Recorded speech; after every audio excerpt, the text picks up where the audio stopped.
بلادي بلاد حماك الإله شرور الزمان أقسمنا أن نبني نعما أمل نخلص ما عشنا نخلص अल्हम्दुलिल्लाह जब 51वां सालगिरह मनाया उसका इमारात का यौम इत्तेहाद मनाया और सब शेखों को और आवाम को हमारे तरफ से बहुत बहुत मुबारक हो।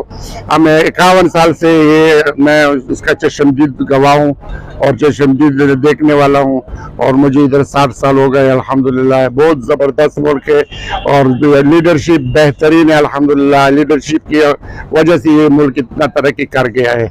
अल्लाह लीडरशिप को जिंदा और सलामत रखे।